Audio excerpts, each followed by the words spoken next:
And once again, it appears Chelsea Football Club are learning the age-old lesson that the reaping is a hell of a lot less fun than the sowing. This is the Arsenal Vision post-match podcast. My name's Elliot. You can block me on Twitter, Yankee Gunner.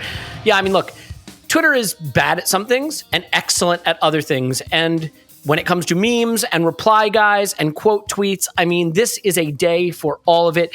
And the absolute classic tweet, the tweet that, I think perfectly sums up the situation, is one that has, I think, become famous even outside of Twitter if you don't follow it.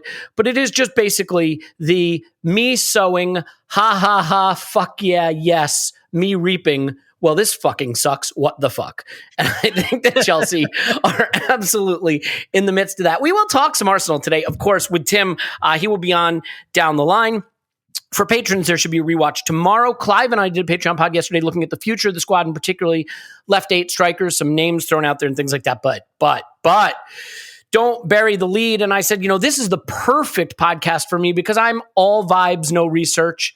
The famous line in Tombstone once said, I'm your Huckleberry. That's just my game. So here to do that with me right now is a man who has done some research, but also can bring the vibes. You may know him on Twitter at James Benge, but his actual name is James Benge. Hello, James Benge. Hello. Thanks for having me on at this momentous, devastating, it's a globally significant, epochal moment in football history. As Gandalf the White once said in Lord of the Rings, he says, putting on his nerd hat, and I come to you now at the turning of the tide. And that is what you do, James. I should mention also a football reporter for CBS. So, a very prestigious man and a very interesting man, and one who I've had the great pleasure of sharing a pint with. So I think that will do it for the introduction. James, let's try to get the actual info out first so we can get to the vibes and the laughter and the hilarity. And I do want to preface this by saying, look, there is a small undercurrent to this discussion where it can cross the line into something unpleasant in the sense that the reason any of this is happening and the reason any of this is going on is a war of aggression, a revanchist war in Ukraine that obviously is leading to pain globally, specifically in Ukraine, worst of all, to loss of life, to destruction of historic property, to creating a terrible refugee situation, to families being torn apart. I mean, there's a horror underpinning all of this that is leading to this. And so I want to say, because I think as listeners, hopefully you've trusted our judgment over the years, I do want to have a little fun with what's happening to Chelsea. Life is too short not to be able to experience some joy with everything we've been through, while also hoping that you trust that we understand the severity and significance of the situation, the terror of the situation. Actually, our podcast will be doing something major to try to help the people who are being impacted by this in a very powerful way and philanthropic way. So that is coming down the line. I want to be clear about that. But with that having been said, James, I just think it's important to point that out because, of course, we're going to have some fun with this, and we are going to also revel in what I think is the comeuppance at Chelsea. But it is important to recognize why all this is happening, obviously. Yeah, absolutely. I mean, it's a very, I have to say, it's a very strange experience covering this when you find yourself sort of briefly referencing back to what is the most, terrifying and dispiriting and, I mean, just shocking experience that people are going through out in Ukraine. And, it's very strange to just that it's almost a sort of tossed away line in the pieces you write, the war in Russia, the war in Ukraine, the Russian invasion of Ukraine. It is, but, it's hard. You do have to kind of, in a way, separate those two mentally, and when you're writing about these things, because I think if nothing else, just for your own mental health as well, because we're in the privileged position where we can, on occasion, take a step back from it, and we do have to acknowledge our privilege. We can't hide from it, and as you say, Elliot, you are allowed to enjoy, as an Arsenal supporter, you're allowed to enjoy the tough times of your rival, kind of pretty much whatever the reasons for it. And everything we kind of say, and we'll go into the details, it is all underpinned by Roman Abramovich's close relationships with Vladimir Putin, stretching back decades, and that he has not done anything to redress those, to denounce the war, to do anything like that. So that's not something Chelsea supporters can control. And although fans of Arsenal and anyone will enjoy some of the Schadenfreude, it's also true that you would hate to be in the position they are in. But I mean, it's a hard one to explain, really. Well, but. James, look, I think also there are people that are like, enough with the throat clearing. And normally I'm not a big fan of throat clearing. I just think like it is important to make sure that people appreciate that there is a very, very serious topic that underpins all this. And also then there's the whataboutism of, well, what about, the Saudi Arabia war in Yemen and the fact that they've just taken over Newcastle? What about the fact that American billionaires certainly don't have clean hands in their own ways? And like, I get that all of those are talking points. From here on in, we are going to talk about the Chelsea aspect of it. And even if you take out the Putin Association, just the financial doping that Chelsea engaged in that started the slippery slope down this path to where we are with, hilariously, PSG losing to Real Madrid last night. By the way, we could do a whole podcast on that, and their owner getting into a fight, and Donnarumma and Neymar getting into a fight, and what's going on with City and what's going on with Newcastle. And it all sort of kind of started in some way, at least in my view, with what Roman Abramovich did at Chelsea. And so with that out of the way, James, there's a lot of hilarity here, down to the details of like how Chelsea are actually going to travel to games, are they going to have to go down to Sports Direct and buy some blank shirts? We'll get on to that. But first and foremost, in terms of Chelsea's going concern here, in terms of being able to just operate, what do these sanctions effectively do in terms of Chelsea's ability to operate the football club for the balance of the season? Well, I mean, operate is the active word, really. They can just about get by. That's my understanding. Broadcast revenue, any money that comes in from transfer fees, they can still collect, any outstanding debts on players they've sold. All of that has to go into what is functionally the day-to-day running of the club at a relatively sort of skeletal level. So we've seen, the quite notable site for me was the Chelsea mega store, where they, make a little bit of money extra on top of what Nike pay them for those shirts. That's shut down. There's no need for that to be a going concern. Similarly, the hotel business, that's taking no new bookings. All these little things on top, all the little, nice little earners that a club like Chelsea might have, that Arsenal have, and that every Premier League club have, they've sort of been taken away from them. And the government's effectively instructed Chelsea to run a skeleton crew here. So that's why we see £20,000 to get to an away game. That's pretty much less than any Premier League club would spend. Equally, you can very comfortably, or as most people would understand it, you can comfortably get to a game. It's just you might have to get the bus. You might not be staying in a 5-star hotel, but that's not money that Chelsea would be seen as needing. This is about making sure they have what is required to put on and fulfill their outstanding obligations as a football club. And it's fair to say as well, there are other entities involving Roman Abramovich and other Russian oligarchs that have not been given this treatment. They have not been told, we will set you up so that you can just about cope, so that you can just about pay wages.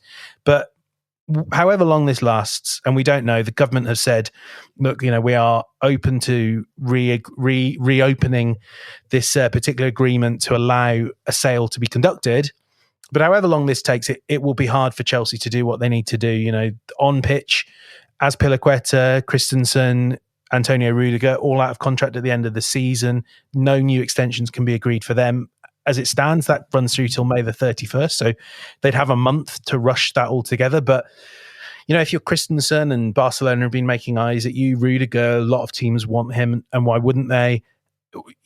You would not be, you would be far less likely to stay at Chelsea in these scenarios, wouldn't you? It's, this is, I think, player agents that I speak to are also saying, like, we don't know that we want to be here right now. We don't want to be the ones picking up the pieces. Well, they've got image rights considerations too, right? I mean, if sponsors are pulling out of Chelsea, will sponsors want Chelsea players? I mean, that's a consideration.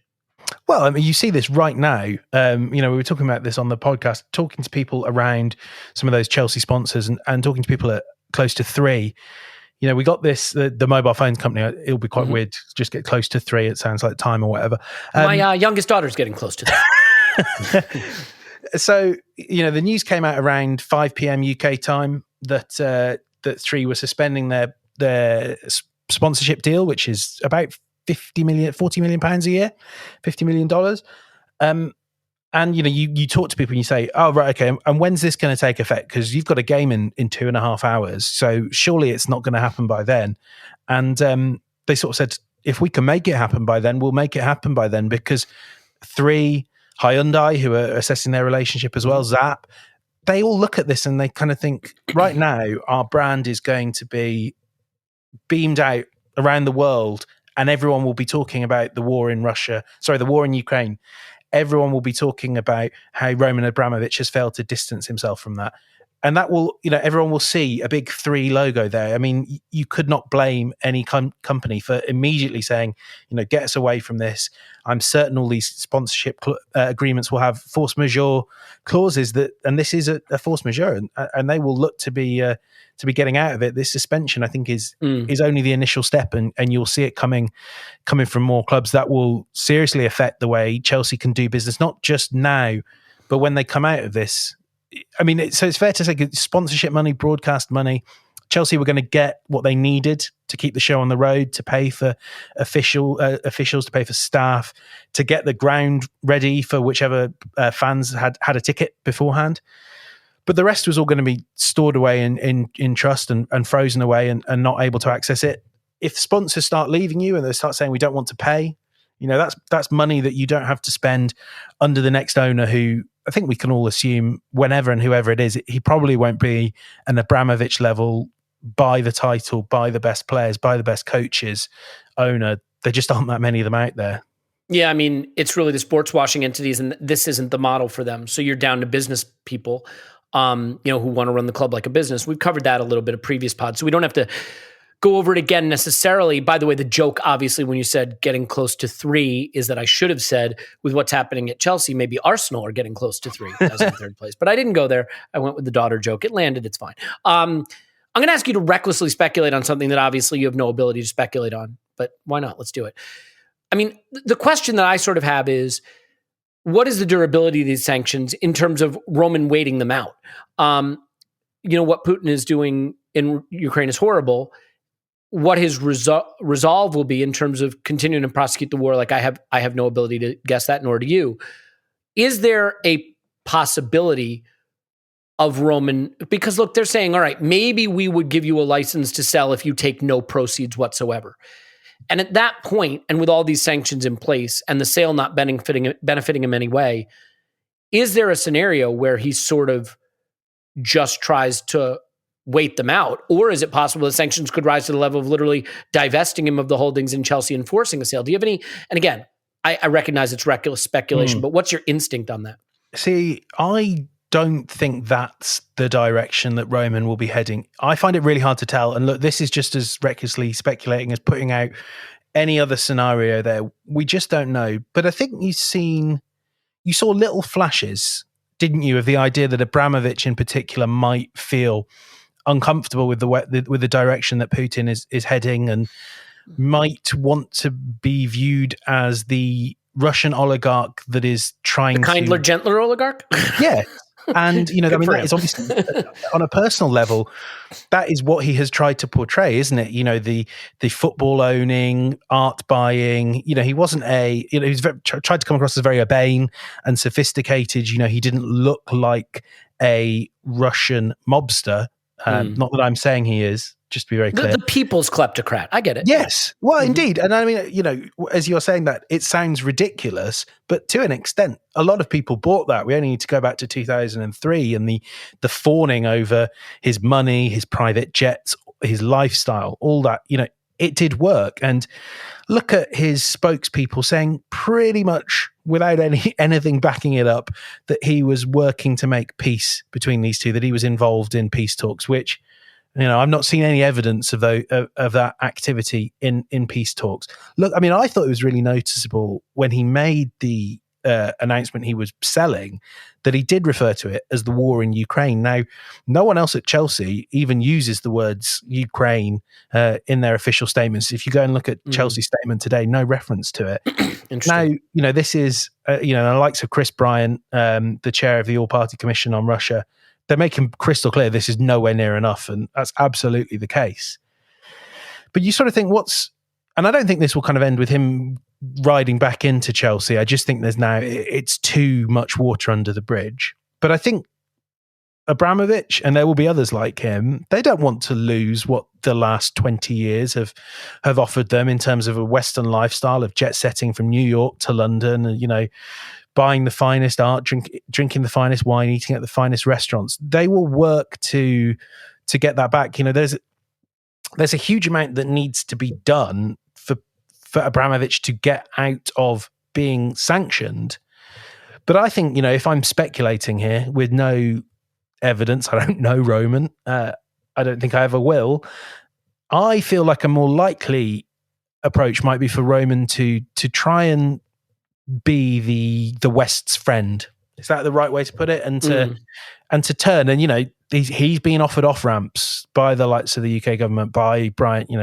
He was the one that he knew that he was the one they wanted, the most high profile oligarch. And I think equally he knows that if he were to full bloodedly come out against Vladimir Putin, it may not do him much good in Russia, but it might do him some good in the West and might ease those sanctions.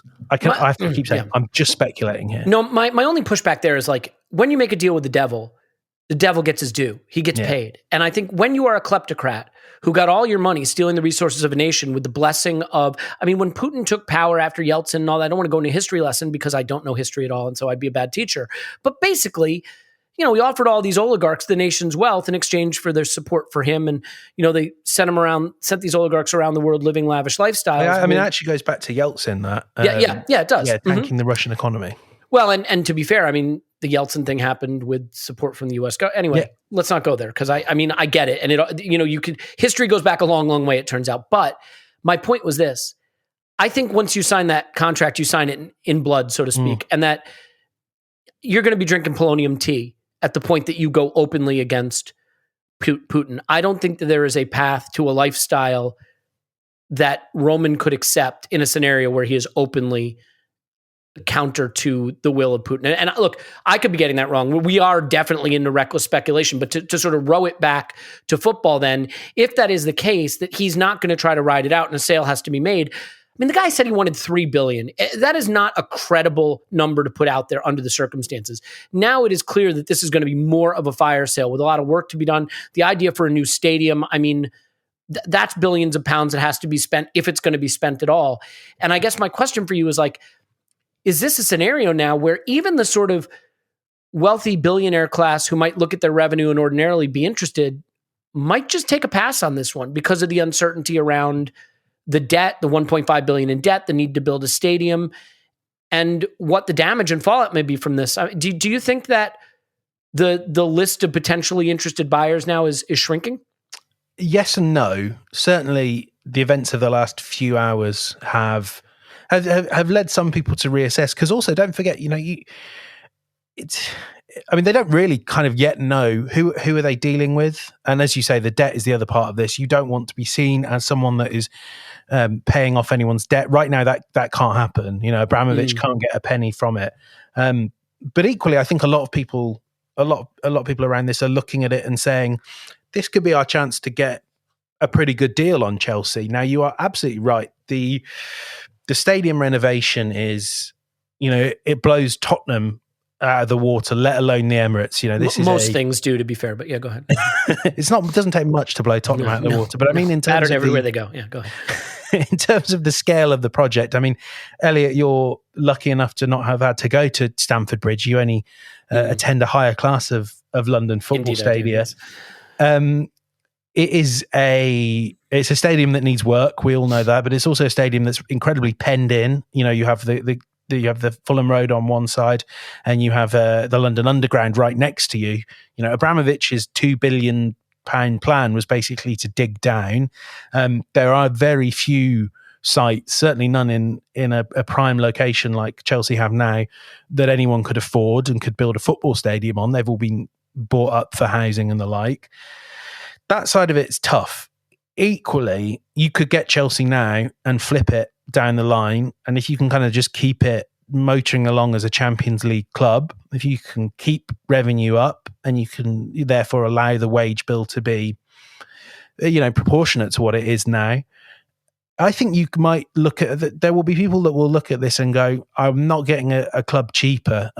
Equally, the other thing to bear in mind is this government in particular, there's a lot of high-minded rhetoric that is not reflected in reality. But when you have the sports minister, Tracy Crouch, pushing for golden shares for supporters and for real tangible change in boardrooms in light of the Super League, I would expect that if the government is involved in the negotiations of the sale, this stuff will have to come up. There will be real pressure on it to ensure that the new Chelsea ownership structure has fans at its heart. It's actually the funny fair thing to is say that will only push away your sort of traditional American style, franchise model owners. They won't want any part of that. Once you have the feeling that the government can have some control over how much you can own and the control you can have in it, I think you lose a chunk of the demographic of people that would be willing to buy. And don't forget, you've also got, the fans at Chelsea already have significantly more power than they have at, say, they own Arsenal. the ground, don't they? Yeah, they own the ground, and in the ground they also own the rights to the name. So if a new owner was to come in and say, I want to move Chelsea to White City, or I want to move them right out to Richmond, let's say, picking somewhere at random. If the Chelsea pitch owners are not happy with that, then Chelsea can go, but they can't take the name with them. So there are specific issues that I think make Chelsea, in general, make Chelsea a little bit of a less attractive proposition than Arsenal, than Manchester United or Liverpool. It's a tough ask, but equally you can just say shit club no history. Like that sums it up really nicely. I don't know what you're going on about. But equally, because it's a shit club with no history, there it is. It's a bit cheaper now, isn't it? And it's still a nice West London landing pad. So yeah. I mean, it'll obviously be interesting to see how that plays out. And I may be ultimately naive. Look, I'm just hoping that Mike Ashley is still in the frame for this. So let's just keep that in mind. I also saw rumors of Woody Johnson, the owner of the NFL Jets, and I can tell you that would be a dream for Arsenal fans. You can look it up and find out why. But I do want to get into some of the funnier stuff that's happening that affects them directly, immediately. And by the way, Chelsea's social media, just obviously a dumpster fire, putting out statement after statement. I'm just looking forward to the next statement, like tomorrow coming out, and underneath it, where it says like Twitter for media publishers, or Twitter for, I just want to say like Twitter for iPhone SE pay-as-you-go plan or something. They're not even going to have like an official place to send their post out. But let's talk a few things. Firstly, the wages issue. In terms of player wages, like obviously there's cash in the bank for that for the short term. Do you have any sense of, like, the money's going to run out if he can't put money in and they can't sell any more tickets?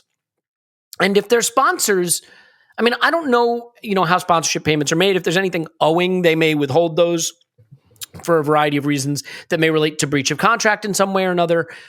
But is there a potential issue for paying the players' wages?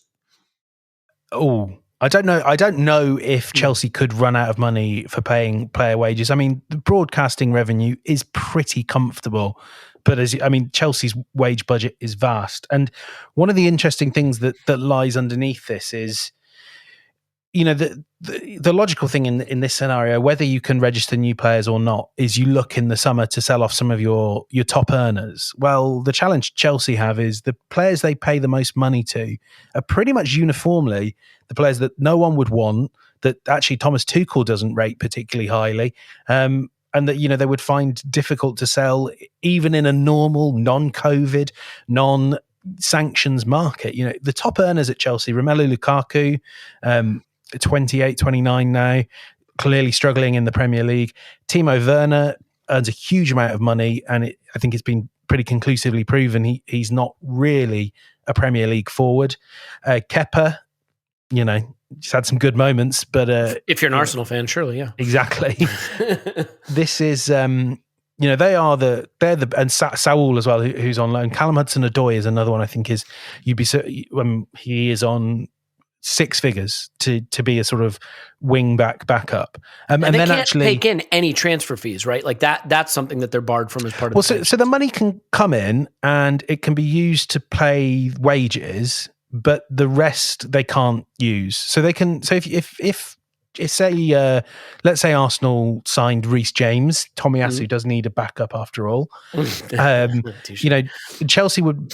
I know I'm not an accountant, so I can't work out exactly how this would work. But Chelsea would basically get the money from that to keep going as a going concern. But the 35, 40 million, however much they get for Reece James, I'm sure it would be a lot more. He's a very good player.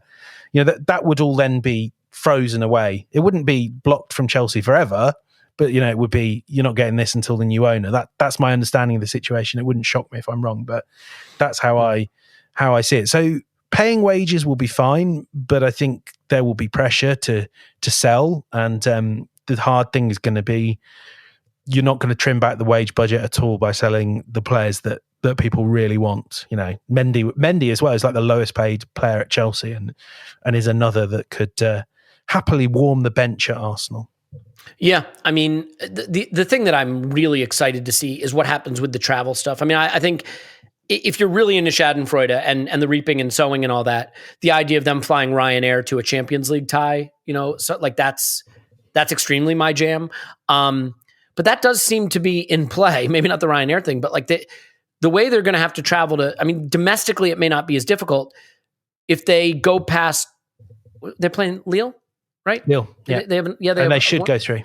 Yeah, so then, I mean, they could have to get somewhere on a pretty tight budget, right? I mean, someone else has made this joke, so apologies to whoever I'm stealing it from, but it would make for a great bit of an Amazon all or nothing documentary if the players were simply told, here's £20,000, you need to get yourselves and all the staff to Madrid and find a hotel room on the night of the game and everything with your £20,000. It would be, I mean, phenomenal content if nothing else. And maybe the Chelsea media team will just go for it. I think they need to lean into this.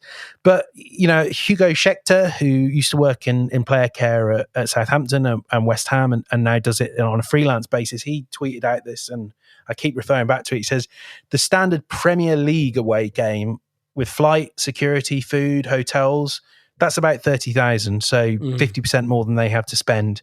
Away games in London, obviously, it's pretty easy to save the money there. And I don't mean by going on the tube, but I remember a good example of this, and although it didn't quite work out as we thought, there was real stress and frustration at Tottenham before their game against Man City when they found out because of Storm Eunice, I think it was, that they were going to have to get the bus. Because it turns a half-hour flight or a 45-minute flight into a 5-hour drive, and it that they felt that would have sporting ramifications, and a kind of course it does, because that's time when players could be freshening up their muscles. You don't want professional athletes sat in a cramped coach for that amount of time. This will be difficult. It will be annoying. It will, if you're not staying in the best hotels, players will not feel quite as comfortable. Like it might be, it's a marginal gain sort of thing, isn't it? Or a marginal losses, like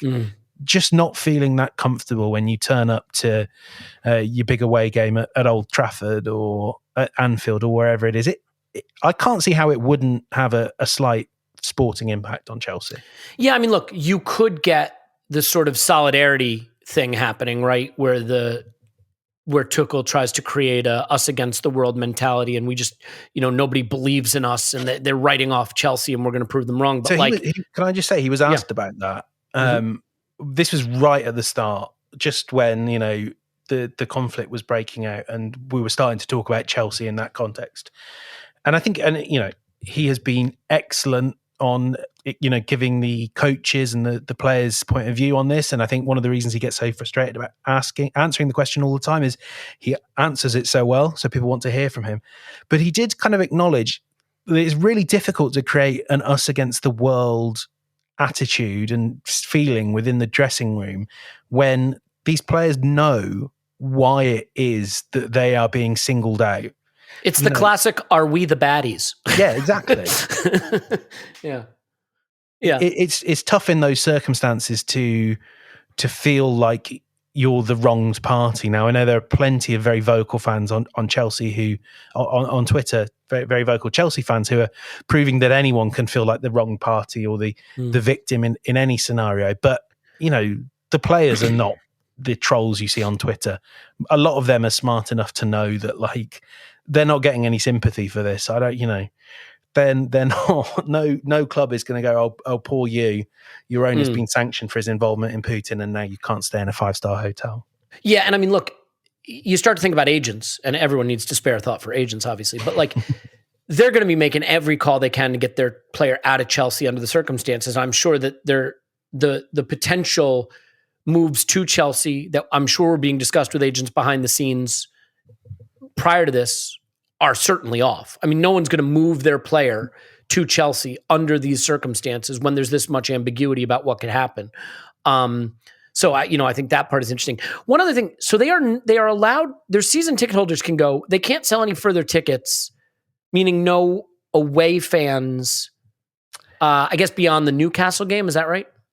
And there are some sold for Brentford. However, I think what I've heard, the UK government were probably not kind of a position where they could, and the people doing sanctions at Her Majesty's Treasury were probably not thinking too deeply about that. But I think when it's raised to them, they, from what I've heard, that will kind of move quickly. I know I don't think Chelsea will be allowed to sell extra tickets, but I do think that, take Wolves, for example, they hadn't had the conversation with Chelsea about their away allocation for the game because you just don't. That game's nearly 2 months out, but there's not many between now and then. I suspect it's all a bit fiddly, but being as there's talk of reopening this the license that Chelsea have, I think within that some stipulation may be allowed for away supporters to get tickets, but that money won't go to Chelsea. It'll go to because I was going to ask, would that mean no Arsenal fans at the Chelsea game, for example? Like that seems like an unfair benefit to Chelsea. Well, exactly. I think by the time that game comes around, there will be something in place. We're in uncharted waters here, though, so I reserve the right to be wrong. There may be some interesting chants at Chelsea games from the away supporters. I mean, they won't have. It's highly unlikely they'll have any supporters for that Champions League quarterfinal as well. That's because it's not sold, right? Yeah. So they can't. Behind closed doors, that one. Yeah, well, I mean, unfortunately, we're a little too familiar with what that's like, but so be it. I mean, look, I said this at the top. I think there's probably, if you really want to dig into it, some people being hurt by this who don't deserve it. Good Chelsea fans. I'm not familiar with any, but I'm sure they exist. I kid that, there are some people I know. But also and I know this, being around Arsenal, there are wonderful, wonderful people that work at Arsenal that do things unrelated to the football. Like there are people just trying to make a living who are going to be hurt by this. And ultimately that pain will be inflicted upon them, not because of something the government's doing, but because of what Roman has done. But, I guess that's a consideration we should probably acknowledge, right? I mean, yes, to an extent. And of course, you talk to people who work at Chelsea, and it's very stressful. And the trade-off is for people that work, say, in the commercial department or in the communications department, or kind of in the the more back office functions. The challenge is it's on a professional level, it's a prestigious club, one of the biggest in Europe. It's a place you want to work, and I can't quite bring myself to sort of criticize those people for working in the first place. But I suppose you have to understand that. No, I'm not criticizing them. I'm feeling sorry for the people lower down the totem pole, right? Who are literally just trying to get a living, and now they have their because ultimately they're going to be the ones who we saw this unfortunately with KSC and Arsenal at times, that some of the first redundancies and layoffs start at the bottom. Yes, and of course you do sympathise hugely. I suppose this is just the function of sanctions, is that they cannot be, and to an extent they almost have to. They can't be precise, and to an extent they're a blunt instrument. Yes, they have to be a blunt instrument, don't they? Because you need, for Vladimir Putin to feel the pain, you need kind of others to be telling him and screaming and shouting that how this is affecting them, how this is affecting the Russian economy, in a broader sense. And, much the same way that, you feel great sympathy for people in Russia that are against this horrible war, but are, struggling to make ends meet, struggling to buy the supplies they need because of sanctions and boycotts.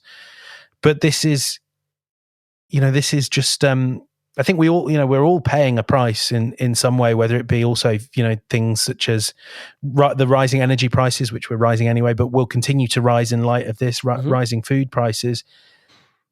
And yes, but it all pales into such insignificance compared to why we're having to do these things. And tanks rolling through cities, and something that we see too often around the world and probably don't focus on as much as we should. But, I will tell you, I have a close friend and business partner who's has adopted a daughter many, many years ago who's Ukrainian, and her sister and husband and small children are in Kharkiv, and he's in Eastern Poland trying to get them out.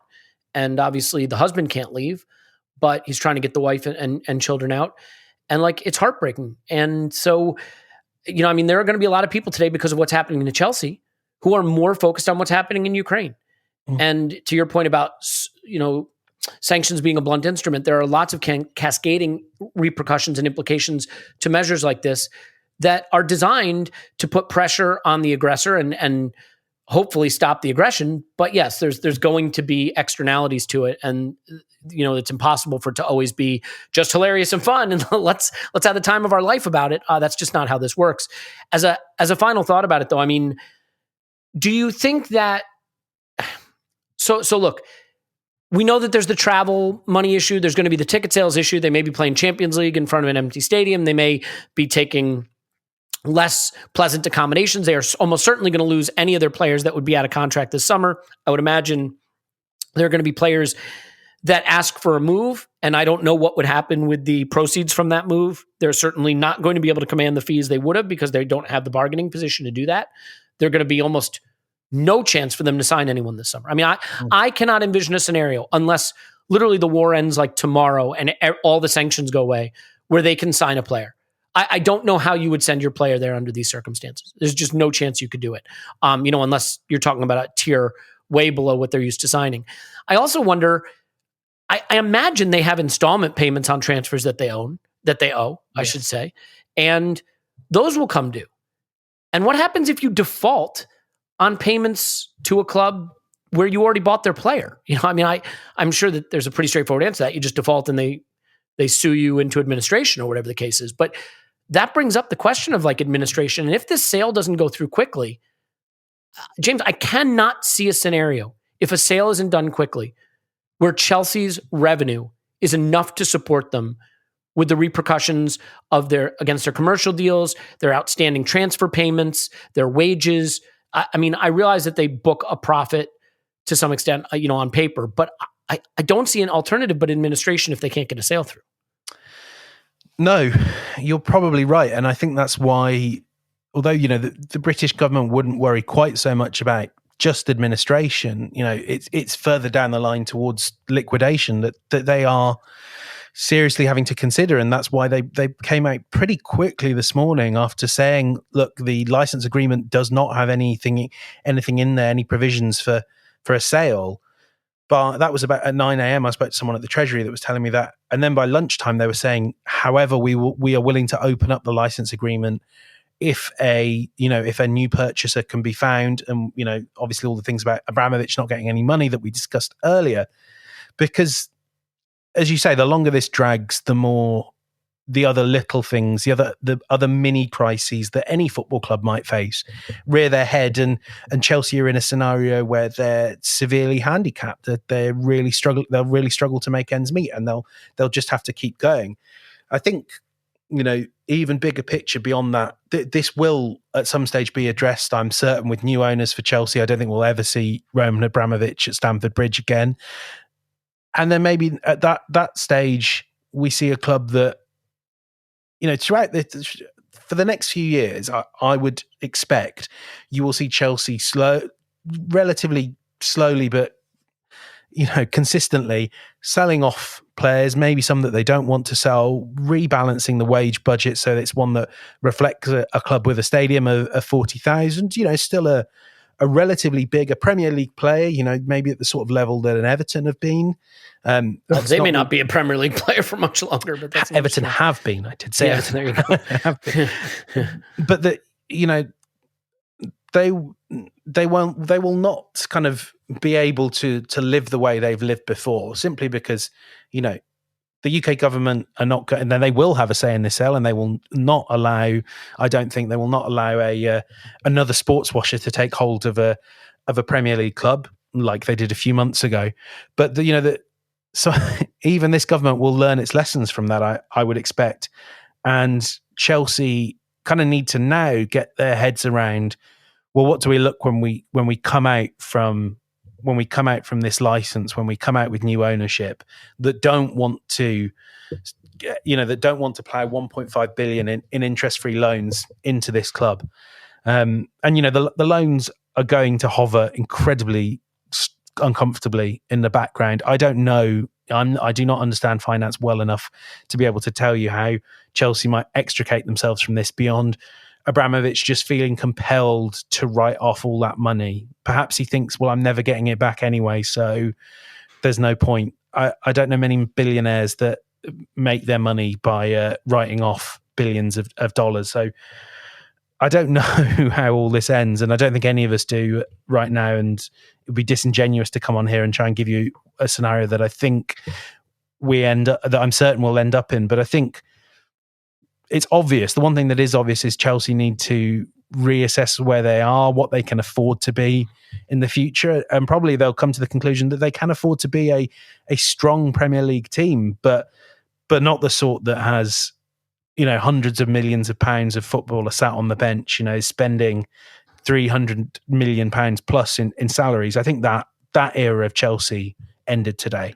Yeah, and look, James, like if an interested sort of sports business type owner wanted to come in and buy Chelsea, let's say 10 months ago, they would have been buying something that they could run like a business at still a relatively high level and, be a regular contender for top four and maybe occasionally be in the title conversation. But under the circumstances now, I think it's a lot less clear what you're going to be getting in terms of the players that'll be there, in terms of the money that's available, in terms of what you can do with the stadium. So yeah, I think they have a murky future ahead. And I want to say that I, for one, think it's fantastic. I think it's fantastic. And look, Chelsea fans got a lot of joy over the years, and they got it because of Roman Abramovich. And so that joy is tied up in everything Roman Abramovich did to earn his money. And so I really, really struggle to feel sorry for them because if you banked that joy, you banked it on, the kleptocratic gains of the owner. And I get the whataboutism. I get that there's always, when you point a finger one way, there's four pointing back at you, and we can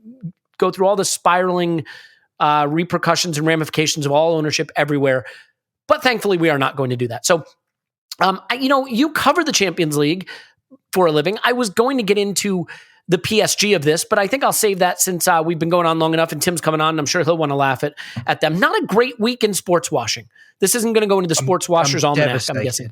I'm utterly gutted for the reputation launderers of the world. It's been a real tough week for them, But Newcastle might pick up 3 points at the weekend, so that would help them. Yeah, there's the king is dead, long live the king. Well, look, Pochettino has truly brought the history of the Spurs to PSG. Am I here for it? James, I've kept you way too long with almost no notice to come on. I can't thank you enough. It is always a pleasure to talk to you, and I hope I'll be seeing you in London this May because I will be we'll be there. Oh yeah, no, definitely. I'll see you then. Sounds good. James is on Twitter at James Benge, as you already know, but you should be following at James Benge. Should be easy to remember because his name is James Benge. In any event, that's James Benge. Tim's going to be coming up next. Thanks, James. Thank you. Okay, Tim's coming on, but how can Tim come on if I don't tell you that while we are seeing unprecedented events globally and we are seeing a hated rival shorn of their dignity, it is a perfect time to think about other things that we should be shorn of, like hair on our privates. Gosh, the segue is terrible, but the product is so good. It is the Lawnmower 4.0 from Manscaped, and it is the best purpose-built tool I have ever used for grooming.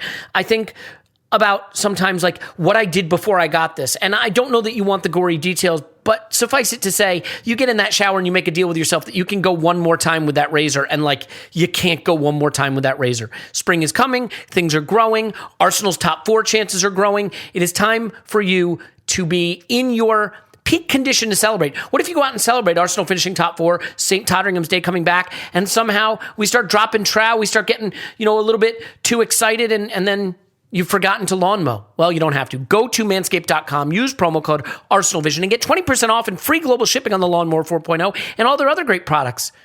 They have phenomenal shampoos and conditioners and body washes with great scents and a cologne as well. And it's all non-GMO and vegan. And you can use their weed whacker to get the ears and the nose hair. Get the shed bag, the Performance Package 4.0 gives you all that stuff. Just go on their website, manscaped.com, promo code ArsenalVision. You get 20% off and free shipping. And that Lawnmower 4.0, waterproof, long battery life, Skin-safe technology designed for loose skin, so you can use it all over the areas you need to use it on, whether that skin is loose or taut. I don't need to know.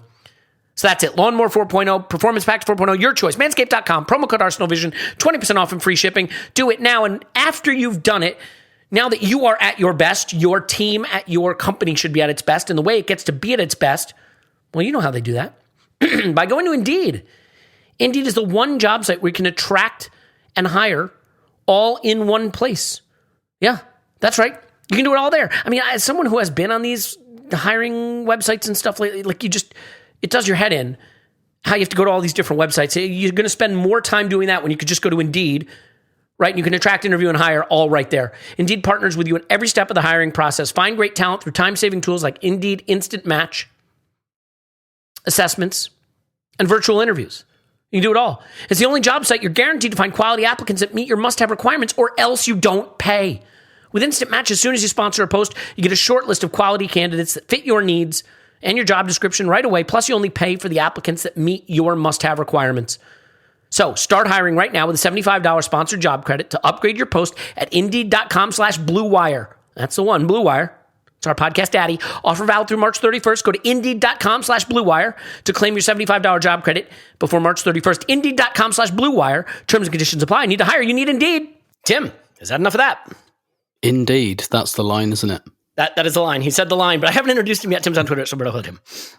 Hello there. Yeah, you nailed it. I mean, I don't want to say Clive's out of a job, but Clive's out of a job. He's got his own advertising empire going, you know? Well, yeah, indeed. And, seems to be buying cars of dictators as well. So, that's very much not how we agreed to spend the Patreon money. But there we go. He's gone rogue. What can we do? To be fair, he could be spending that sweet fish and chip shop money. So we don't know. So yeah, we're going to laugh at Chelsea. I promised him, like, that is, I feel like, right in your wheelhouse. And I don't want to deny you that. But since we just did, quite a bit on the serious side of that and some laughter, we'll get to the laughing. I promise the laughing is coming. But I tweeted after PSG crashed out last night, deletes tweets about not valuing culture, essentially, something like that.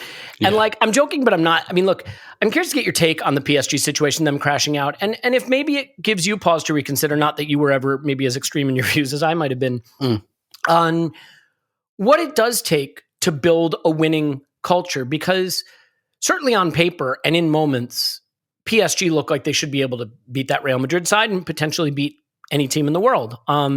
For about 3/4 of the tie, they were beating them pretty handily. They were, but you watch Messi walking and Neymar walking and Mbappe maybe less so walking. You see the, some of the lack of seriousness about what they do. Marquinhos comes to mind. And I can't help but think, somewhere between it not mattering at all and it mattering a hell of a lot, culture does come into play, doesn't it? Yeah. I guess it's a little bit like captaincy. It's one of those things that I think you can only really get wrong, if you know what I mean. Like a good captaincy appointment, for example, is one that no one ever talks about ever again after they're appointed. It's just like, okay, yeah, he's the captain. It doesn't necessarily win you stuff, but it can lose you stuff if you get it wrong. Exactly. So we, Thomas Vermaelen being Arsenal captain, didn't push like nobody being captain pushes the needle for you, but it didn't do us a whole lot of harm either. Like no one cared essentially, which isn't a criticism of him really. And it's kind of the same with culture. I think it's one of those things that you can only really get wrong unless you are in a phase where it is clearly wrong and you try to right it. And that's probably where Arsenal have been, to be honest. Like I don't really ever remember us discussing the culture of the team. It's one of those things you don't discuss until it goes wrong. It's like no one, no one talks about Man City and goes, "Oh, they've got a great culture." That I mean, they probably have, but no one talks about it. It's just one of those things that's just not an issue until you start getting it wrong. And Arsenal probably had it wrong, and are making moves to correct it. PSG definitely have it wrong, and what they have there is a bunch of players who know they're bigger than the manager, they're bigger than the club, and as you say, they've got 3 forwards who don't run when they don't have the ball, and that's not sustainable. Like no matter how talented they are, That's not sustainable. You can't play like that if you want to win a tournament like the Champions League. They can win Ligue 1 playing like that. Although at pains to point out, they didn't even win Ligue 1 last season. Like Lille won it, and that's kind of laughable. But really, the thing with PSG that kind of gladdens my heart a little bit is just how empty and soulless that whole quote unquote project looks. Mm-hmm. In terms of, if you're a PSG fan, you probably don't really even enjoy winning the league that much. And then you kind of, you've got this like holy grail that's the Champions League. And so PSG end up in this situation every year where none of their games matter. And then in March, they'll have a game that hugely matters against a team that's actually, a really top team with really top players. And there's too much staked on it. Yeah. And obviously, the angle I really come at this from is because I'm interested in Neymar. I don't really cover Brazilian football anymore, like I used to, and the national team and all of that. And like I've got very mixed feelings about Neymar, because on one hand, I think that this thing's happened where people don't like him, therefore people have started to underrate his ability as a footballer. Totally agree, yeah. But at the same time, like, he's fucked up by going to PSG. He just has. Injuries have done him as well, because he's put himself in a situation where he's put himself into that project where winning the Champions League is the only thing that matters. And he wants to be the guy that does it. For them. And the weird thing for him is, he gets injured every year in about February or March and doesn't end up playing in a lot of these games. But the real mistake he's made is he's thinking about things through an individual prism, and it just sums up the PSG project. He doesn't really care about PSG winning the Champions League. He just wants to be the guy that wins it for them, and he wants to win the Ballon d'Or and stuff like that. And it's messed up his legacy. It's completely messed it up. And the big irony for him is he went to step out of Messi's shadow at Barca, which is a tremendously egotistical thing to do, by the way. And he's ended up stepping into Mbappe's shadow anyway, although that probably won't be a problem next season. So there's just too much, there's just too much of an individual focus. And PSG, like, if they want to win the Champions League, they have to some extent blow it up, I think. And they have to look at, how a team like Bayern might win the Champions League. That's exactly right? Who I was thinking of, by the way. Yep. Yeah. Like Bayern have star players, of course they do. Like Lewandowski is a gold-plated striker, but like, they don't have. I know they're called like FC Hollywood in Germany, but do you know what I mean? Like, they have egos. You can't be a massive team without egos. That's not possible. But they kind of harness them correctly. It's like, you don't get the impression that like Thomas Muller is thinking about his personal legacy when he plays in a Champions League semi-final or quarter-final for Bayern. Like, they operate and play as a unit, and PSG, they're going to have to do that. And to do that, they're probably going to have to move away from some of these megastars they've bought. But what's just to wrap this ramble up, what's really funny is that, like, last summer they went out and bought all these guys in, like Hakimi. Hakimi was actually a really good signing, but like Ramos, Donnarumma, Wijnaldum, all these guys who'd won the Champions League, Messi, obviously. And they were supposed to be past this, they were supposed to be past this, like, poisonous culture, hilarious collapses. And, I watched both legs of this tie, and honestly, 75 to 80% of it, they absolutely controlled. And then, boom, they just completely blew up as soon as Real Madrid scored that first goal. And it's quite hilarious, because unless you support PSG, I can't see how you remotely like that team or that club or what it's about. Yeah, and it does raise the point, right, that winning is about assembling talent. But there has to be a thoughtfulness about the way you do it to understand whether you've assembled talent that will work towards a common goal versus individual goals and caring just about their money and their headlines. And I mean, I look at Bayern, and I think the reason Bayern's interesting is the one thing Bayern seems to always have is the best of the German talent. Maybe not all of it, but a good chunk of it, and that area, right? The sort of saying Germanic area doesn't make any sense, but I don't know if you know what I even mean. But Austria, Poland, Germany, like, that region, group of people Netherlands. Yep, yeah. And then you look at PSG, and they're a much more global team, and I have a lot of respect for that. Obviously, I don't think you should be like nationalist, but PSG could be the French national team if they wanted to. Think of how much sensational young French talent is out there, and how they could all sort of look at what we're doing with Saka and Smith Rowe and White and Ramsdale, and building a team of young players who are probably several of whom are going to be fighting for each other in the England team, and you're able to bond the group together and want to sort of fight for each other for something beyond the next paycheck. And I realize that's always going to matter, but it just doesn't seem to work. And it's interesting, Tim, because I sort of think about who could be the next United manager. And the Tifo football podcast was making the point that it'll probably be Ten Hag and he'll probably fail. And the reason is that these super ego teams that view themselves as sort of above a project don't want a manager that like has a plan and you fit into the plan and you play your role and it's very tactical. They just want vibes, right? They want the Carlo Ancelotti model. Just, go out and enjoy yourself, vibes, arm around the shoulder, man management, the Phil Jackson, LA Lakers kind of model. And I think that's why I may have gotten some of this wrong when I look at Arsenal, because Manchester City are probably the apotheosis of spending a megaton of money, but managing to assemble a group that will adhere to a strategy, trust the manager, work for each other, and have complementary parts. I mean, Liverpool sort of too, but that's not really a super club kind of system spending-wise. So how do you think about how you get that balance right? Because clearly talent alone, as PSG have proven, and United to some extent, does not work.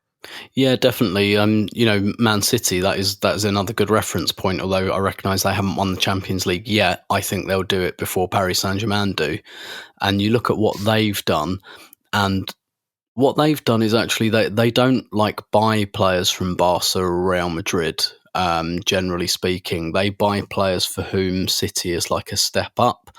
And you look at the price range, like it's the reason the Grealish signing kind of surprised me just in terms of price, because it's amazing how many players they've got precisely between that 60 to 50 million bracket. Like their whole team nearly, like they've got, I mean, look up the transfer fees. It's uncanny. They've got players in the double figures who fit exactly in that little corridor between 50, 60 million. So they're all kind of the same. Obviously, that's a lot of money still. And like buying lots and lots of players at that price obviously costs loads and loads of money, but they're not really building it on stars. I mean, they are stars, but do you know what I mean? Like they're not stars in terms of attitude. They probably weren't huge. Like Kevin De Bruyne came from Wolfsburg. He was known, obviously. That's why Chelsea bought him. But it wasn't Neymar going from Barca to PSG. It wasn't Messi going Barca to PSG. It wasn't, they didn't buy Robert Lewandowski from Bayern or, Yeah, exactly. So like that is quite different. And yeah, like absolutely. And your point there as well, like about, they could have the French national team. Which city in Europe produces more talent than Paris? And you'd be hard pressed to find one. yeah, hugely. They could sweep all of that up and get like a real identity going. And like the weird thing is they've actually got the jewel in the crown in Mbappe, who actually grew up supporting PSG, and he's leaving.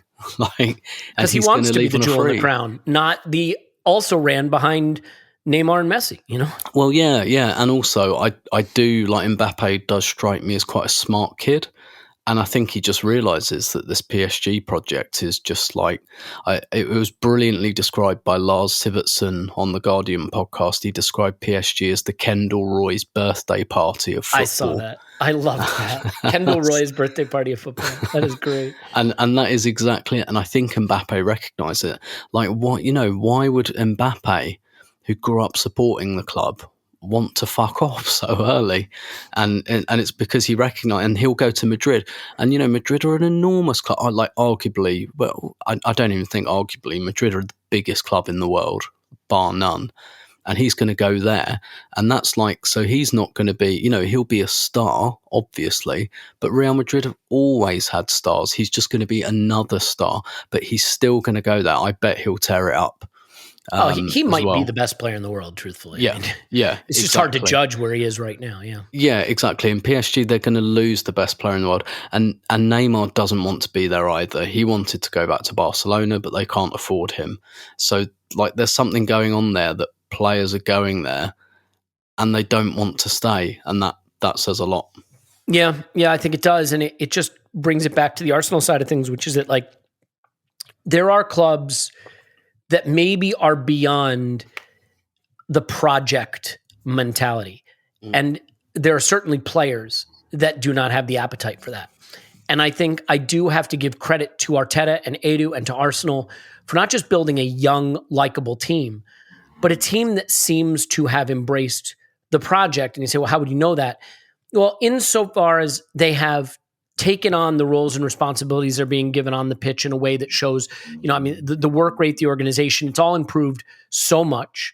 If they weren't in for the project, I think you would have heard more leaking, more complaining, more things going on when, like the Aubameyang situation was going on, or when Arsenal starts the season with 3 terrible losses, or where we were at Boxing Day last season. And you never really seen that happen. And I think whatever culture is, and it's always hard to identify, I think culture at a minimum is players who will do what's asked of them to achieve a common goal. And I don't know how you figure out how you get to that, but I feel like we've gotten to that in a way that clearly is not the case at a place like PSG. Yeah, definitely. And I think not just, like, I don't know, weeding out certain characters, like we can only speculate on that. I think what's been important this year is like just making that squad a lot smaller, because regardless of whether they're good, bad, indifferent people, when you've got lots of people that aren't playing, you've got lots of unhappy people. And when you've got no Europe and you've got no games to give them, because even like giving them Europa League games, Europa League group games, that might keep them happy till Christmas. But when you get to the business end, the knockout rounds of the Europa League, you're not starting Callum Chambers anymore. Hey, wonder goal today. Well, yeah, what a screamer. Or you're not. You might want to start Callum Chambers. He's Cafu lately. yeah, and you're not starting Kolasinac anymore. So I think for this season, particularly with the for us fairly unique kind of not being in Europe bit, it was important to slim that squad down. And even some of the guys we offloaded in January, like Pablo Mari, who didn't get the vibes that he was enormously unhappy or anything like that, but he wasn't going to play. And I think he called Arteta the best coach in the world. So he's probably happy enough. Yeah, exactly. But he wasn't going to play, and he hadn't been playing, so off he goes. And obviously, Arsenal will be in Europe of some kind next season, I'm certain. And obviously we'll have to address that again, and that'll be a challenge for Arteta next year, because he'll need a bigger squad again and managing that. But that's easier to do when you've got games. So I think even, regardless of, like, quote unquote, the characters, just slimming that squad down. And I think I remember saying on the podcast back in about September, like, I was actually quite impressed that he clearly drew a line. When he signed the players he wanted, they all went straight into the team. And then guys like, even guys he likes, like El Neni, for example, were like, nope, he likes El Neni, clearly, but, like, he's barely had a look in. And it's just because, sorry, your contract's running out. So, I know who my guys are and who my guys aren't. And I think he very clearly drew that line in the sand after the transfer window. And I do think that's paid dividends as well. Yeah, and it's interesting because you want my honest opinion about a manager I don't have a lot of time for? I think Mauricio Pochettino, tactically speaking, is a better manager at this point in his career than Carlo Ancelotti. I just think he is. If you said to me, grown, that I had to take one of them at Arsenal, I'd be taking Pochettino, even though I think he's a bottling Spurs disaster. But setting that aside, my point, though, is you put him in a place like PSG where they're not going to do the things he wants them to do. And you put Carlo Ancelotti at Real Madrid where it's all vibes and arm around the shoulder and manage the egos and set them out in a system roughly suited to get the most out of their talent. And look at the difference, right? Those Real Madrid players will go fight for each other. And the PSG guys are not going to do what Pochettino wants them to do. They're going to press and win the ball back aggressively, especially from the front. So, like, I mean, different places need different things. And if you have players that don't want to adopt a tactical plan that can win them things, then you're screwed. And that's PSG in a nutshell, and we're very lucky not to be in that situation. Yeah, and indeed, and let's not forget Ancelotti managed PSG and they sacked him. Yeah. So yeah. That's actually, and he didn't achieve anything there. And so, but it's the point. They don't want to fight for each other, They don't care. No. And I never understood why they appointed Pochettino, not because I think he's a bad coach. He's clearly not. But from the second that was done, I was thinking, like, why? Like, Pochettino is not the sort of coach. He's all work rate and pressing and win the ball back. He's like Tuchel. I mean, it doesn't work. Pochettino is the type of manager, I think, that makes you better than the sum of your parts. But actually, in a weird way, PSG need to become slightly less than the sum of their parts, if that makes sense. So they just need to be their parts. yeah. And all the talk of like Zidane and stuff, because obviously Zidane has managed Madrid, and therefore, he can do the vibesy thing. But he's a Marseille man. And I guess money talks and all of that, but I think I'm not sure Zidane would take it. I think he'd be a good United manager. It pains me to say. Yeah. Agreed. Well, all right. Enough of that. Point is, culture clearly matters. How much we don't know. You're always sort of evaluating it ad hoc, which is what makes it hard for me. But yeah, like you look at PSG and it's just so soulless and unserious, and it's disappointing in a way because there are players there that I want to enjoy watching play football, and they've gone to a place where it is impossible to enjoy watching them play football. So, before we get on to the Chelsea thing and have a good laugh at the end, let's just look ahead to Leicester. I believe no Jamie Vardy for the weekend, which I think is a good thing, although, I don't know how exceptional Jamie Vardy is at this point. Leicester are a weird one because they seem totally incapable of defending, but they still carry a good threat going forward, even without Vardy. They have Madison, they have Patson Daka, they have Harvey Barnes, right? Yep. So they can hurt you going the other way. And we saw Watford, pull us apart on the counter a few times and get some opportunities. Wolves did it a little bit. I'm curious if you see this being a situation where Arteta puts his foot on the gas and really tries to exploit what has been a disaster Leicester defense, or if the warning signs we saw against Watford will mean he errs on the side of caution a little more. I think it will be somewhere between. I do think it will be more the former than the latter. I do think Arsenal have good momentum at the moment, and I think he'll think, no, let's keep going with this. And Leicester, I mean, to be fair, they've been playing without Vardy for quite a lot for nearly 2 years now. This was in the post, like even pre-pandemic, he'd had like 3 or 4 muscle injuries in a row, and then like the lockdown happened, which actually helped him quite a bit because it just gave him a couple of months off. But I mean, they know what's coming, and like, of course, like at his age, with everything he's done, that's and the type of player he is, that's absolutely to be expected. But I think they're quite used to playing without Vardy. And we've seen like Iheanacho become much more prominent, albeit I think Iheanacho is actually better with Vardy because Iheanacho is almost more like a Salah type player coming in from the right. I'm not sure he's quite there in terms of leading the line, but you're right. Like Leicester are set up to counter, and players like Harvey. I think Harvey Barnes is a brilliant kind of player to have on the break. He's kind of like a slightly budget Son. Actually, I think Harvey Barnes, which as much as it pains me to say it, that's a compliment. Yeah, it's a good player. Yep. So they and look, we've seen it before. We've seen we saw it last season when possibly the most predictable defeat, at least the manner of it for the whole season. And so there's definitely a great example there for Arteta just to get the video of the game last season and just say, yeah, don't do this again. So I do think it will be, more about, I think it would just be more about doing the things that we've been doing well, and let's keep doing them. And I do think that, at least I hope, but I do kind of think that some of those issues that came up against Watford did strike me. I don't know why, but it didn't strike me as like an endemic issue. Do you know what I mean? It felt like a game issue to me, and maybe a slight game management issue. And that'll be another that'll be another interesting way to see whether we've grown. Like, assuming that we're not chasing the game at any point. When we went away to Leicester in the reverse fixture, we were just brilliant for the first half an hour, 2-0 up. But then it was one of those where we kind of stopped playing, and we kind of got away with it because Aaron Ramsdale made some great saves. But that was definitely within that sphere of Arsenal going a goal, or in this case, 2 goals up, and then just stopping. And so if we go a goal up against Leicester on Sunday, it would be very interesting to see that evolution. And look, we look a different team now. Leicester weren't great at that point either, but I think Leicester really have kind of collapsed back into that mid-table kind of pack.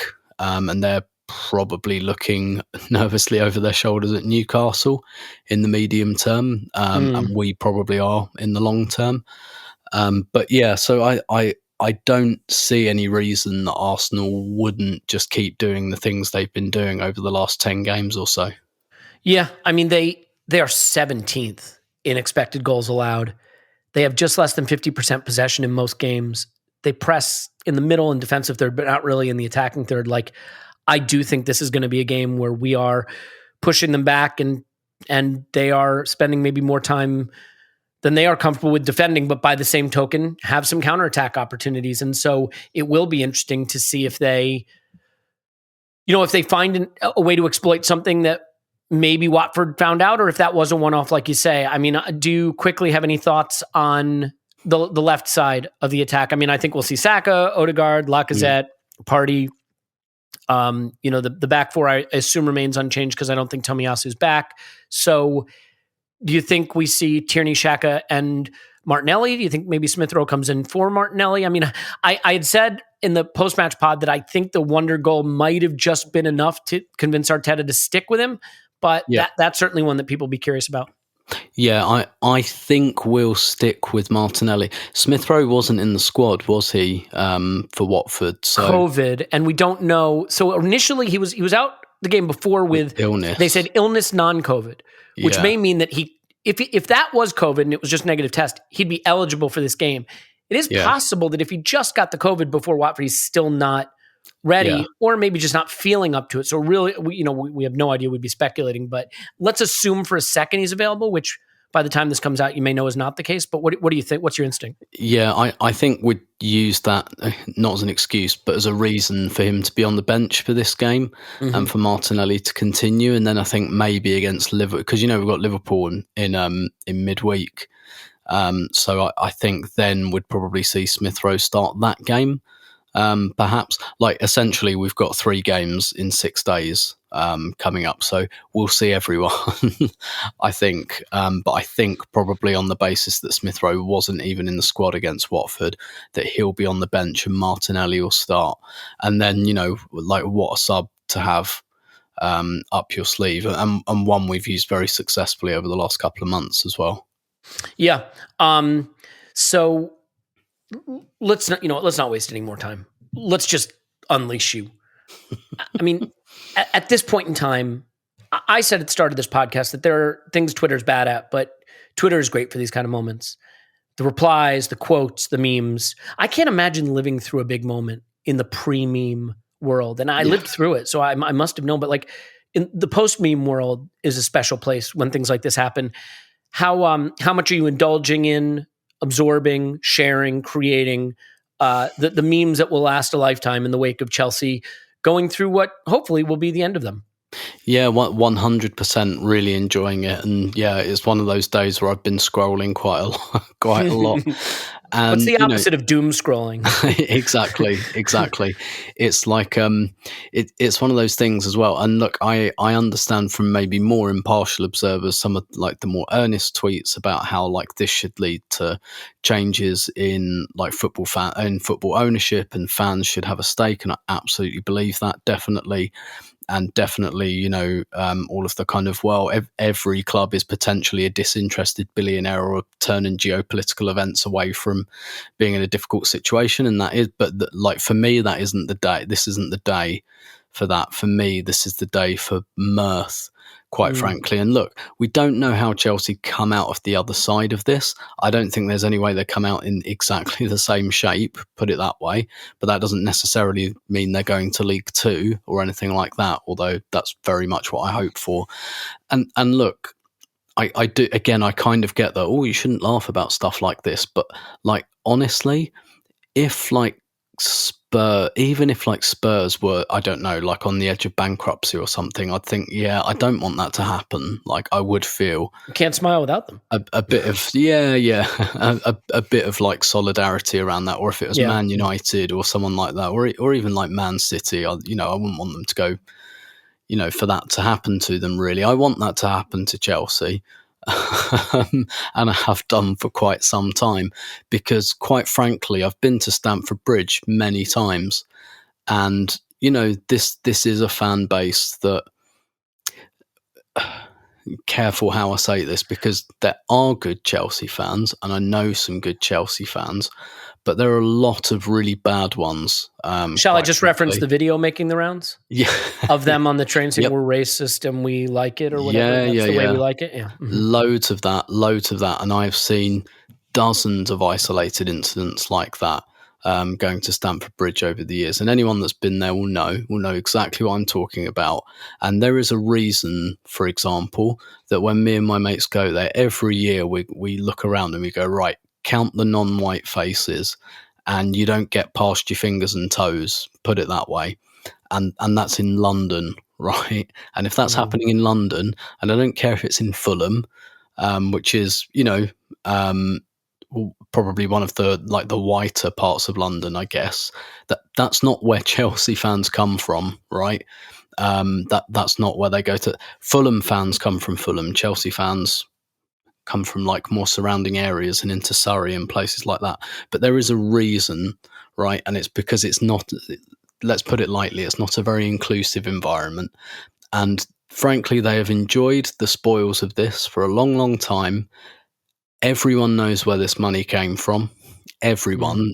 This isn't, and that goes for the UK government too. No one just discovered this today, where that money came from. And, you live by the oligarch's sword, you die by the oligarch's sword.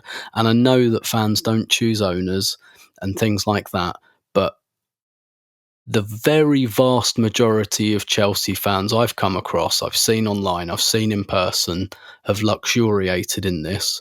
And not in a very graceful way, shall we say? They're singing his name today at Carroll Road, Tim. I mean, if they had any remorse at all, they could understand that it's a delicate. People are dying.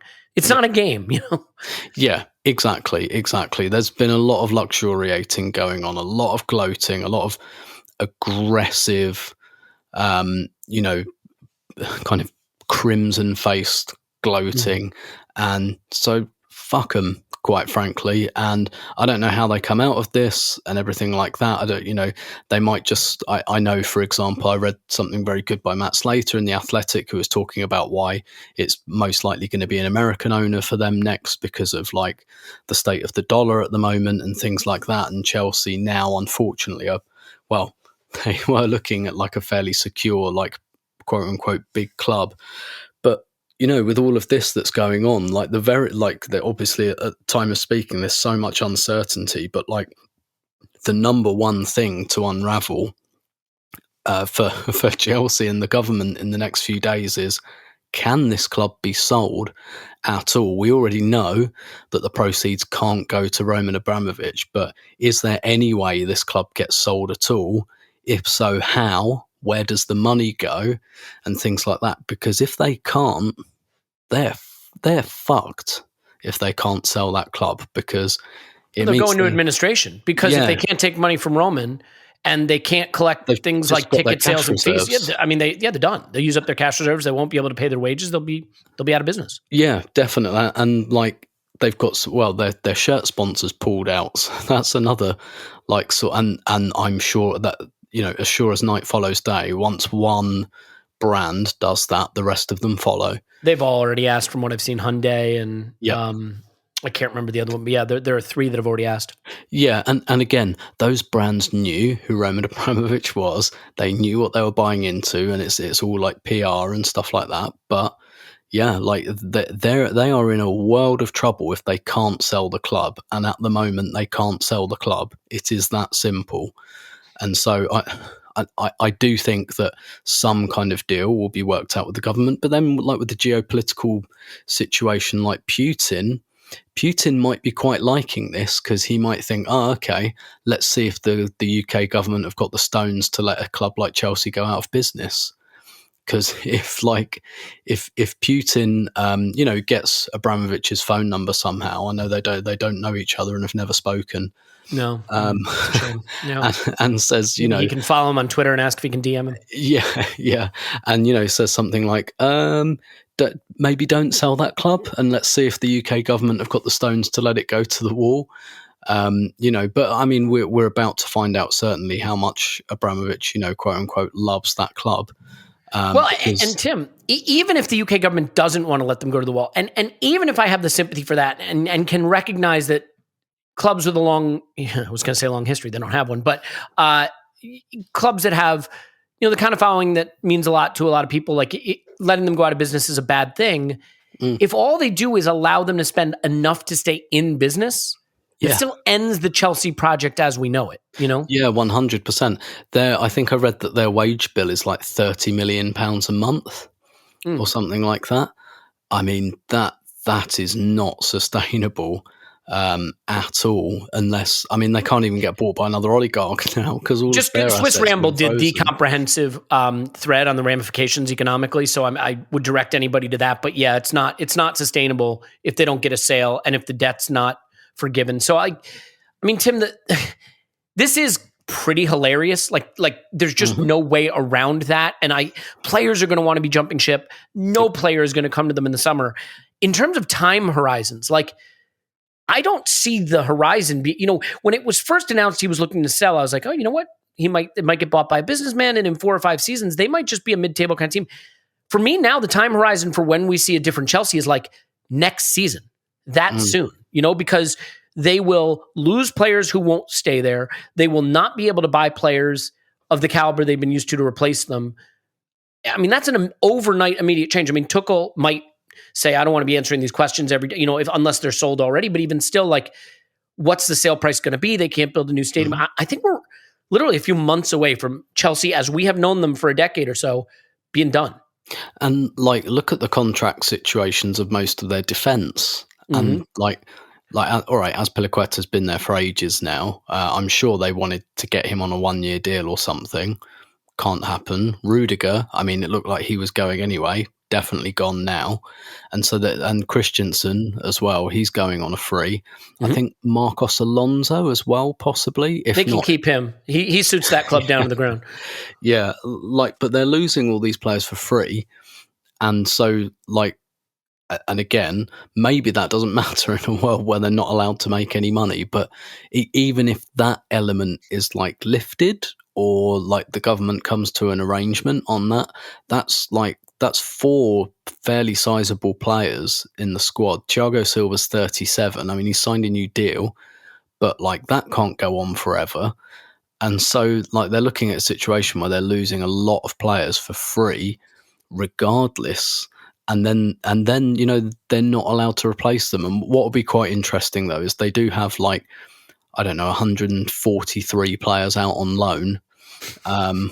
Whether they'll have to recall some of those, I'm sure, next season. So I'm sure you'll see who's the lad who's at Southampton, Borja. Borja. Yeah. The fact is though, they can't afford to keep paying all these loanees because that there's going to have to be movement there. They may have to, I was going to say sell them all to raise funds, but who knows what they'll be allowed to do with the transfer funds. Yeah. Exactly. I don't. It's all obviously murky because we have so few details, and it's unclear how far, as you said, the government will be willing to push this to create pain. And obviously, if there is a sale and if they allow a sale to happen, then it will go back to just being a question of how much money does the new owner want to put in and help them stay afloat. But even if they like say, okay, like I think they will say, because if they don't say that, the club will go to the wall, and it will go to the wall over the summer, basically. So I don't think the government will let that happen. But then it comes down to Abramovich. Then it comes down to, well, like, you're not getting anything for this, and you're going to have to write off a 1.5 billion loan. Like, I mean, he might do that. I don't know, but I don't know. It doesn't seem. I wouldn't be very comfortable with that idea. Like, I think there's a world where he just goes, no, I'm not losing it for nothing, and I'm certainly not losing it for minus 1.5 billion. Maybe he doesn't have another choice. Maybe, he knows his assets are frozen indefinitely, and it's a stalemate kind of thing. But yeah, like I say, if Putin, who he's never met or spoken to, gets hold of his phone number and asks him, no, I want this to be like a bit of a showdown with the government, and I'd quite like a few, a couple of million of angry Chelsea fans hating the government for this, then that's. I'm not saying that's going to happen, but it could. Can we at least admit that whatever happens, we at least deserve, in about 3 or 4 weeks' time, the images of Chelsea players stepping off a Ryanair flight to go to the Bernabeu, wearing blue shirts they bought at Sports Direct that day with no sponsor on it. I mean, we deserve that at a minimum. 100%, and so did Chelsea.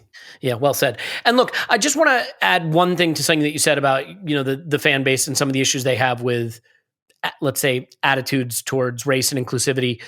Like, there are problem people at every club, but that club definitely has a pronounced problem that has been well documented.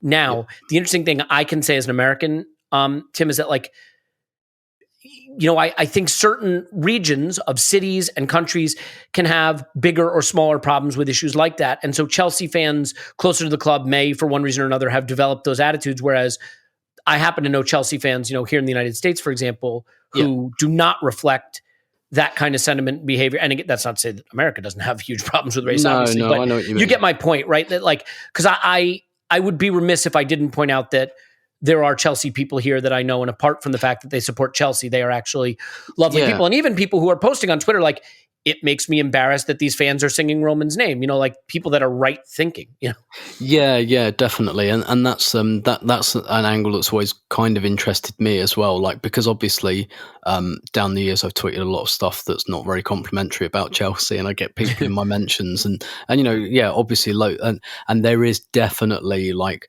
a big difference between, I would say, like, the overseas Chelsea fan base.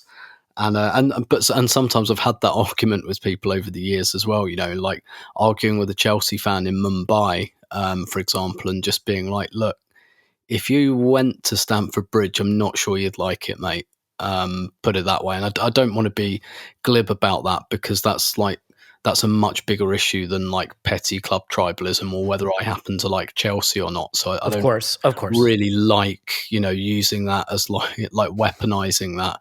But do you know what I mean? Like, I've always kind of felt like I can understand. At that ground, it's a problem, period. I think Clive has spoken about it from his days of going, to the away games as well. And, like, yes, there is no denying they have a very specific problem with it. And I'm not disputing that, other than to say that, like, one of the beautiful things of the globalization of the game is that fan bases that were very, maybe xenophobic or racist, or that's almost putting it too harsh, but let's just say homogeneous, have been diversified, whether with their will or against their will.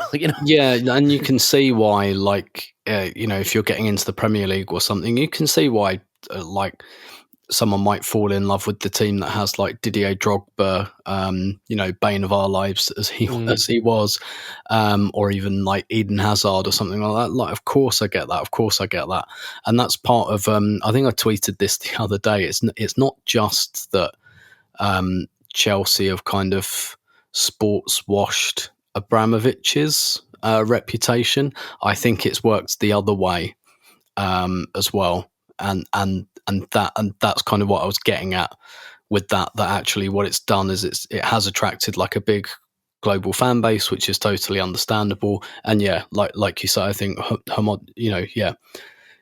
less homogenized. It's diversified, that fan base on a global basis, which is a good thing. At a minimum, we can definitely laugh, Tim, at the fact that basically within 24 hours of each other, both Chelsea and their historic and awful and toxic ex-captain, John Terry, are facing economic annihilation as his NFT lost 90% of its value, as Chelsea, the club, lost 90% of their value within about 24 hours of each other. It's funny, like pyramid schemes tend to do that, Elliot. Touche, yeah. Mm-hmm. You know, like once the guys at the top have put their money in, the plug tends to come out, and that tends to be what happens. And you know, who'd have thought if John Terry, the guy who wasn't he found guilty of like selling private tours of Chelsea's training ground or something off the books or something like that? So yeah, that's, you know, entirely unsurprising, and that's why NFTs are pushed so aggressively, because they need people to put money in so that they can take it. Well, they need a greater fool at Chelsea right now pretty badly is what they need. So we'll see if they find one. I think that is more than enough of this, what feels a little like a Chelsea Vision podcast, but only in the Schadenfreude sense. So I hope everybody understands that. Look, we'll have, I think, a rewatch, actually, the Watford game today, depending on when you're listening to this. And then the instant reaction for patrons on Friday. We've got some big announcements coming up on some big events and big things that are happening that I'm really, really excited about, all for the greater good. And we thank you for sharing our thoughts on topics that maybe we're not experts on, but I think as Arsenal fans, we're all experts at laughing at Chelsea when given the opportunity. So Tim's on Twitter. So Roberto, thanks, Tim. My pleasure as always. I think your extra pleasure in this instance. My name is Elliot Smith, Black Man Twitter, Yankee Gunner. Of course, Paul and Clive will be on again in the very, very near future. But until then, we love you, and we will talk to you after Arsenal 10. Leicester 0.